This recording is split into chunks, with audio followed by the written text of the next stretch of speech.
اسرائیل میں پروردگار عالم نے کہا کہ ہم نے تمہاری 3 حاجتوں کو قبول کرنا ہے، یعنی 3 حاجتیں جو بھی ہم سے مانگو گے ہم تمہیں اس کو قبول کریں گے۔ تو یہ گھر گیا اور اس نے بیوی کو کہا کہ البشار البشار، بشارت لایا ہوں کہ اللہ نے کہا ہے کہ 3 دعائیں کرو، میں تمہاری 3 دعاؤں کو قبول کروں گا۔ بیوی نے کہا اچھا ایسا ہے؟ کہاں؟ کہا دیکھو اتنے سال میں تمہارے ساتھ ہوں، میں نے اتنے سال 8-9 سال تمہاری خدمت کی ہے، تمہارے بچوں کی ماں ہوں، تو لہٰذا جب میں خود کو آئینے میں دیکھتی ہوں میری شکل اچھی نہیں ہے۔ ہاں اب بعض لوگوں کا دار و مدار جو ہے وہ شکل پہ ہوتا ہے۔ مولا علی کا فرمان ہے کہ خواتین کے لیے عقولہن فی جمالہن، عقول النساء فی جمالہن وجمال الرجال فی عقولہم، کہ معنی الاخبار میں ہے کہ اکثر عورتوں کی جو عقل ہے، فارسی میں ایک محاورہ مشہور ہے کہ ان کی آنکھوں میں ہوتی ہے، یعنی وہ حسن کو اہمیت دیتی ہیں۔ اب تمام نہیں، بعض عورتیں ایسی ہوں گی، تو یہ بھی انہی میں سے تھی۔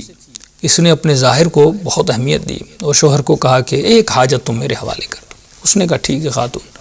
اس نے اللہ سے دعا کی پروردگار ایسے حسین ترین حسن عطا فرما۔ اب اس بیچارے نے دعا تو کی، اور اس دعا کرنے کے بعد اس کی جو بیوی ہے وہ بہت زیادہ حسین ہو گئی۔ اب کہتا ہے کہ کچھ دن گزرے اور میں نے دیکھا اس کے اخلاق میں، اس کے رویے میں بڑا فرق آ گیا۔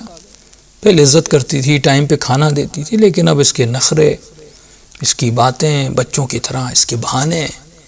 میں نے کہا عورت تمہیں کیا ہوا ہے؟ اتنے سال ایک ساتھ ہو گئے، تمہارا رویہ ایسا نہیں تھا، کیوں رویہ ایسا ہو گیا؟ کہا اب جلدی جلدی ناراض ہو جانا، چلے جانا، میں پریشان، اس کو کیا ہوا؟ پھر میں نے جب تھوڑی تحقیق کی، میں نے دیکھا اس کے کردار میں، پہلے کیونکہ حسین نہیں تھی لوگ اس کو توجہ نہیں دیتے تھے، اب میں نے دیکھا یہ باہر جا رہی ہے تو کئی لوگ اس کے پیچھے ہیں، لوگ اس کو دیکھ رہے ہیں، اور یہ بھی ان چیزوں میں خود کو بہلا رہی ہے اور خوش ہو رہی ہے۔ ظاہر ہے کوئی تعریف کر رہا ہے، کوئی جملہ کس رہا ہے، کچھ بھی ہو رہا ہے۔ تو اس نے کہا کہ لیاذ باللہ، یہ تو کردار کی بھی، یعنی کردار سے گرتی جا رہی ہے، بیڈ کریکٹر میں آ رہی ہے۔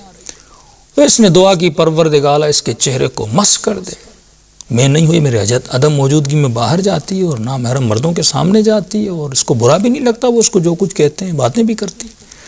اس نے خدا اس کے چہرے کو مس کر دے، اس کو بدترین سزا دے۔ اس میں غصے میں غیرت آئی اس کو۔ دوسری دعا قبول ہوئی اور اس کا چہرہ جو ہے وہ مسخ ہو گیا۔ اب چہرہ اس کا مسخ ہو گیا تو ظاہر بچے جو ہیں بیچارے اس کے دوڑتے ہوئے گھر میں آئے اور کہنے لگے بابا لوگ مذاق اڑا رہے ہیں، تمہاری امی کی شکل ایسی ہے، اس کی شکل ویسی ہے۔ اب بچوں کا جب اس نے رونا دھونا دیکھا، اس نے تیسری دعا بھی کی، پروردگارا جیسی نہ زیادہ خوبصورت ہو نہ بدصورت ہو، یعنی جو چہرہ مسخ ہوا جیسی تھی پہلے سے ویسا ہی بنا دے۔ اس نے اپنی تینوں دعائیں اپنی بیوی پر نثار کر دیں اور اس کا کوئی نتیجہ نہیں نکلا۔ تو دیکھیے انسان وہی مانگتا ہے نا جو انسان کے اندر ہے۔ اگر اس میں عقل ہوتی تو خدا سے عافیت کی دعا مانگتا، جنت کی دعا مانگتا، معرفت کی دعا مانگتا۔ اگر بیوی میں عقل ہوتی